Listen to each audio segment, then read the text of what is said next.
You can stay up to date on our CBS4 Indy app throughout the night. Meantime, tonight, Metro Police are investigating. I want to take you and show you this sign because something pretty cool is happening with this. You see all of the delegates signing this before the end of the final night here. 2:10 this afternoon out of Noblesville following the shooting at Noblesville West Middle School that has injured one student and one teacher. Police revealing that the student asked to be excused from his 7th grade science class and then came back in with 2 handguns and started shooting. You've seen these images of students walking right there with their hands up. The police have now mobilized IMPD, and there is an arrest. This is the first arrest. Do conversations like this matter? Very much so. Matt Smith, who broke this story earlier this afternoon. Now, Matt, bring us up to speed. What exactly have you learned? So, Bob, we confirmed late this afternoon that the congressman has shifted his position. Tonight, he is undecided on whether he will attend the inauguration. That is Indiana Governor Mike Pence, now vice presidential pick. Live look at our drive cam tonight. This is driving down Michigan Road on the northwest side tonight. If you can give us a quick reaction on your thoughts on Governor Pence. You should be very proud of your governor tonight. For a lot of them, their personal friend, Mike Pence, now the vice president-elect for a few more hours before he is officially the vice president. As a dad with 2 little girls at home tonight, I know. You see this and like these are the terrifying stories you hear about. Saying he signed that contract at the Irsay home on Sunday with his family, with the Irsay family, describing that family feeling. The official roll call is still underway to nominate Hillary Clinton to the top of the ticket. Her husband, former President Bill Clinton, will take the stage later tonight. It took a while. Hours. But tonight there is finally a winner in the Brickyard 400. First the weather, and then a few crashes, right? Indy Sports Central's Trisha Whitaker is here. She survived it all. The fans that were there did. What are the expectations going into tonight? We're just having a good time. Any new policy proposals we can expect in terms of Homeland Security? Should Wisconsinites believe any proposal right now coming from the administration? Well, the truth of the matter is, I'm going to head on back over to the desk where we're going to talk about implications. Suzette Hackney is an Indy Star columnist. She's going to join us now. And Suzette, as we look at that map and we look at the Bernie Sanders win tonight, good evening from Midtown Manhattan, where this is essentially ground zero a bit for Governor Mike Pence and the announcement and the 24-hour whirlwind we have witnessed in Indiana politics. We're outside the hotel that Governor Pence is staying at this evening. If you recall, he was brought in through a back door last evening when all the speculation was still swirling, still even some questions about whether he was going to be the final pick. He was holed up in the hotel overnight until this morning, until we received that final tweet, the confirmation from Donald Trump saying Mike Pence will be his running mate. You see him leaving the hotel for the first time this afternoon alongside First Lady Karen Pence. They emerged after mornings of meetings inside the hotel with top Trump advisors. He then got in the caravan after talking with reporters briefly, headed over to Trump Tower for a meeting ahead of tomorrow's announcement. On his way back, we caught up with him exclusively one-on-one here on CBS4. Here's what he told us this afternoon. That is Indiana Governor Mike Pence, now vice presidential pick, speaking exclusively with CBS4 this afternoon after returning from Trump Tower, a meeting there with Donald Trump ahead of the official news conference, their first joint appearance together tomorrow at 11 o'clock here in New York City. Obviously back home in Indiana, the moment that announcement was tweeted, the moment Governor Pence, his lawyers filed the paperwork saying that he was no longer running for Indiana governor, it set off a whole flurry of activity inside the State House. Our own CBS 4's James Girardi is live at the State House tonight. He was inside the Secretary of State's office all afternoon in what can only be described as a whirlwind this evening. And James, the big question this evening, who now wants to be Indiana's next governor on the Republican side of the ticket? There are factions of different speeches going on, and here he comes, Senator Tim Kaine on the stage, officially about to accept the nomination for vice president. That voted by acclamation just a few hours ago this afternoon as he approaches the stage to officially introduce himself, so to speak, to the country. A lot of folks across the country don't know him. Let's listen in as he prepares to enter the stage. You see Joe Biden up in the stands. We have seen Bill Clinton here, Bernie Sanders in the stands as he is waving at the crowd and audience. This really, as we saw with the governor last week, his first introduction, not only to tout the candidate, but also himself, his credentials, his agenda, and also a personal story about who exactly he is as a candidate and what he will do to the Hillary Clinton campaign. What's really going to be interesting, we saw this last week with Governor Pence, is what role he's going to play. Let's listen in. Senator Tim Kaine officially accepting the Democratic nomination for vice president. Authorities saying this afternoon the student asked to be excused from class and then moments later returned with 2 handguns and started shooting. Here's a look inside at another classroom in the high school as students in other classrooms and schools blocked their doors and crouched in corners.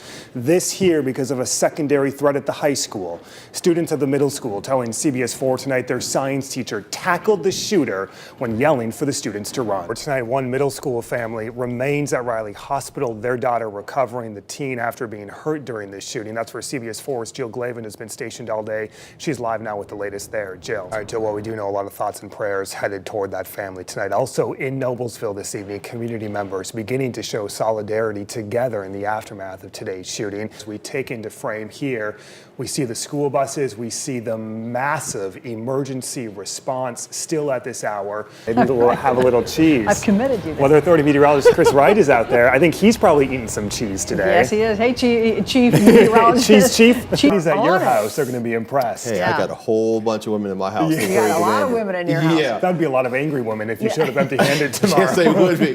Indiana front and center for this nomination. The delegates witnessing history, they say, part of history, and Indiana's lieutenant governor taking center stage tonight to begin it all. Take a look. A momentary glimpse from Governor Mike Pence tonight, just minutes after Republican delegates nominated him to be the party's ticket as vice president. I nominate the great governor of Indiana, Mike Pence, as the Republican Party's 2016 candidate for Vice President of the United States of America. Lieutenant Governor Eric Holcomb before a national stage tonight. From the state of Indiana, be nominated by acclamation. The nomination seconded by Senator Dan Coates. All those in favor signify by saying aye. Quickly tonight, the nation's Republican delegates backed a governor who's put his faith in Donald Trump. I think we now have a strong ticket to take into November. A great combination. Trump's son, Donald Jr., with high praise for the governor tonight. Don, we're from Indianapolis. Can you talk about Governor Pence? Great guy. And perhaps a bit of foreshadowing about how Governor Pence will be used as a party candidate, whether unity will be its centerpiece. Has the governor done enough to unite the party, or does more need to be done in the coming days here? Look around you. I mean, I am getting so many positive, invigorated comments from people all over the country that are flat out excited about our prospects. Bob, the lieutenant governor, telling me this evening he just had several hours to prepare for this speech to nominate the governor in front of all of the Republican delegates. Take a look at this. Some neighbors even putting up police tape to keep people out. In the end tonight, no arrests, no marijuana, but right now church leaders are inside the First Church of Cannabis, preparing to light up a legal battle of their own in the courtroom to be able to smoke. Their defense, they say, their religious freedom.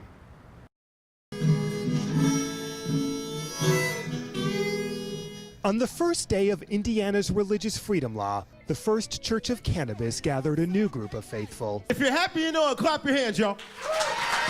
Yet the church's holy sacrament was missing indeed, but not in word. He had 3 words, I just got 2.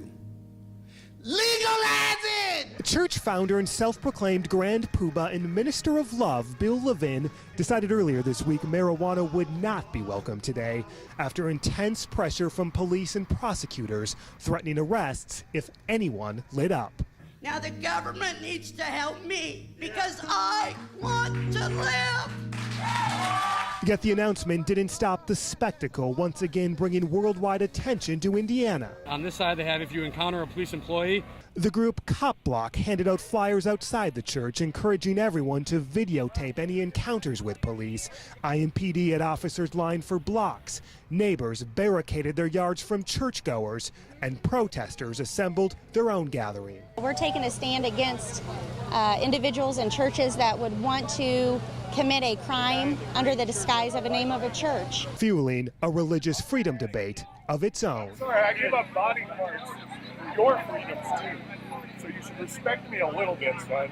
In 1 week, this group will gather again. It's the first church service I've actually enjoyed. As the church's founder now prepares a religious freedom defense for the courts. This is about the beautiful experience of life's great adventure.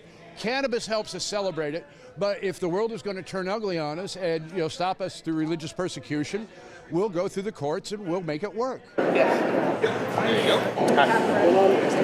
You said she was lazy and she didn't work hard for what she had. No, I did not. I never said that. They can roll the film. 1 year into the presidency of Donald Trump, we wanted to hear directly from Indiana voters. Look at the way we're fighting today. Good to meet you. Welcome. So for the past month, in 2 separate groups, we gathered 16 Hoosiers, invited them to City Market in downtown Indianapolis. If you want to tuck some of the cord in, that'll probably help. Mic'd them up and asked them to lay it all on the table. I'm a brown girl from Pakistan, and I stand with President Trump. He came down that elevator in New York saying Mexicans are rapists, they're criminals. I want you to give me a word or phrase that describes President Trump's first year in office. Absolutely winning. Winning. We're going to get so sick of winning, but we're winning. I love it. I'm going to say chaotic.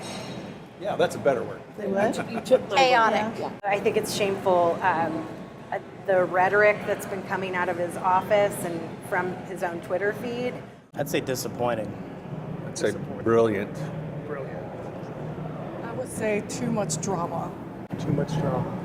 So working for the American people. Panelists from our Sunday morning show In Focus picked the participants. 8 voted for Hillary Clinton, 8 backed Donald Trump. But as we quickly discovered a year later, it's still much more complicated than that. Is Hillary president right now? Thank God she's not. Well, there you go. In this first year, what has the president accomplished? She's been making a list. She's good to go. How much time you got? He's helping the Veterans Administration. He's repealing 22 regulations for every new one. I have never seen Donald Trump do anything in his life that was not self-promoting. I will say this. I just got my 401k statement in the mail, and my account has doubled since Donald Trump took office. The conversations were civil, but seemingly every issue we brought up brought out the divide. What are we teaching our kids? If I had a child and he was calling people names, he would be getting a time out. And our president called a senator publicly that she would do anything. Now, he didn't say it. It's a filthy mind that interprets what, Oh, my Lord. I mean, seriously. Okay, and she was bleeding all over from wherever. I mean, it takes a dirty mind to interpret it that way. I'm It's sorry. a fight. Everything's a fight. There's nothing positive about him. Well, nothing. To underscore the divide, the conversations turned to immigration. These voters meeting just days after Colts player Edwin Jackson and Uber driver Jeffrey Monroe were killed by an accused drunk driver who was deported twice and is in the U.S. illegally. In response, President Trump tweeted, "This is just one of many such preventable tragedies. We must get the Dems to get tough on the border with illegal immigration fast." Should what happened in Indianapolis this weekend shape the debates in Congress on immigration? Should it be part of that conversation? I think it's very well should be, because you may say, well, it's an isolated case, but not particularly, because lately we have had an influx of MS-13 gangs that have come into our country illegally. I don't think that this incident should dominate the conversation in Congress as an isolated incident. There are situations of illegal immigrants in California and Texas and et cetera, that takes place on a regular basis. I think it still goes back to he's the leader of our country and his words matter and have an effect. This is a man who's advocated violence, who has said people who He has said at rallies, at his campaign, to rough people up who cause a ruckus. That's insinuating. What about the people that were paid to go to Trump rallies from the Clinton administration I to think cause ruckus in that weren't Trump supporters? In our First Amendment, you have the right to protest, whether you're paid to or not. jump on cars and set things on fire? You have the right to protest. You have the right to take a knee. Also still contentious, the NFL and protests this past season. They were kneeling because of racial injustice. They were kneeling because we've got Nazis and KKK marching. The Democrat Party is basically Marxist. That's where I'm coming from. Big jump. Well, if you want to call him a Nazi, I have to go back to I didn't call Donald Trump a Nazi. but I people said have. that. But people have. Well, that didn't come out of my mouth here today, ma'am. We also found the divide not just political, but personal. When you see it with your own eyes and you see the heart that the man has, it's fake news. It's all fake news. He still presents himself as a combative bully. He does. He's fighting for us. But why does he have to present himself that I way? think it's because the media attack him all the time. People, the Hillary voters are so angry. Him say things. The media That's is where not, the anger is coming from. The media is not saying it. I'm listening to it. They're not telling me what to hear. The future is what's so uncertain, and the solutions even more so. Do conversations like this matter? Very much so. And they need very much so. But they don't happen enough naturally. And that's why people don't understand each other and there's hatred. Stephen, are conversations like this important? Yes, I think they're important, but I think one of my biggest issues with these types of conversations is making sure that there is a level of respect. I want to listen more because I'll have to say that, maybe I've been living in a bubble myself and hanging out with the same type of people with the same viewpoint as me. These are key conversations that need to take place, because in order for us to come back together again and be one people, one nation, then this has to happen.